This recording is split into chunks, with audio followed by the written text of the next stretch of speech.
80 शब्द प्रति minute. Matter start. यह रोजगार संकट का एक महत्वपूर्ण कारण है।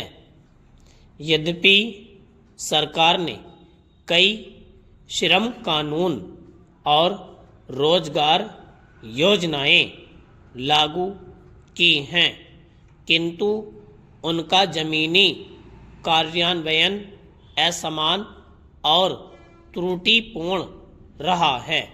कुछ राज्यों में जटिल और कठोर नियामक ढांचे छोटे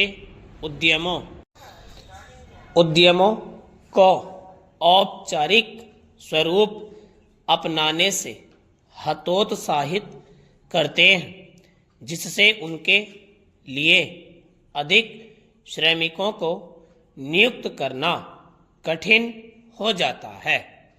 इसके साथ ही बुनियादी ढांचे और श्रम गहन उद्योगों में सार्वजनिक निवेश की गति धीमी होने के कारण भी रोजगार सृजन की अपेक्षित दर प्राप्त नहीं हो पाई है। भारत के राज्यों के बीच विकास का असंतुलन स्पष्ट दिखाई देता है। जहां महाराष्ट्र, तमिलनाडु और कर्नाटक जैसे राज्य अपने मजबूत बुनियादी ढांचे के बल पर निवेश और रोजगार आकर्षित कर रहे हैं, वहीं उत्तर प्रदेश, बिहार और उड़ीसा जैसे राज्यों में अल्प रोजगार की स्थिति बनी हुई है। इस क्षेत्रीय असंतुलन के कारण बड़े पैमाने पर श्रमिकों का पलायन शहरी केंद्रों की ओर होता है, जिससे न केवल अनौपचारिक श्रम बाजारों में प्रतिस्पर्धा बढ़ती है, बल्कि शहरी बुनियादी ढांचे पर भी अत्यधिक दबाव पड़ता है।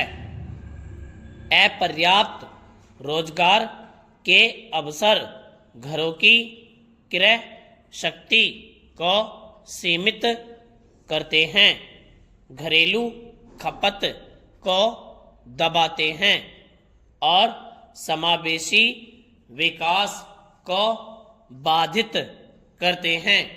जब कार्य बल का एक महत्वपूर्ण हिस्सा बेरोजगार या अल्प रोजगार होता है, तो अर्थव्यवस्था अपने मानव संसाधनों का पूरी तरह से लाभ नहीं उठा सकती, जिसके परिणाम स्वरूप अक्षमताएं और ठहराव आता है।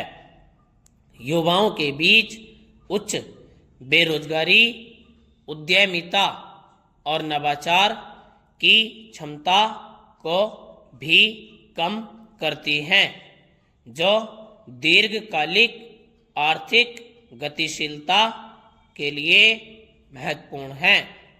रोजगार चुनौतियों के सामाजिक परिणाम भी उतने ही गंभीर हैं। बेरोजगारी और अल्प रोजगार बढ़ती गरीबी, असमानता और सामाजिक अशांति में योगदान करते हैं।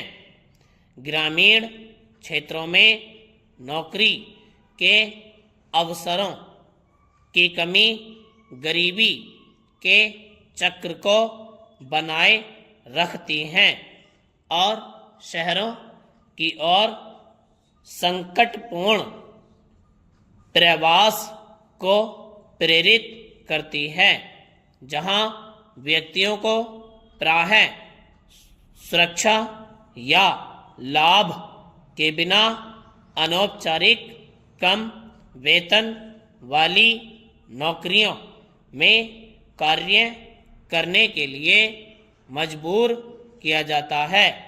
यह लैंगिक असमानताओं को भी बढ़ाता है, क्योंकि महिलाएं जो पहले से ही कार्यबल की भागीदारी में बाधाओं का सामना करती हैं, सीमित रोजगार अवसरों से असमान रूप से प्रभावित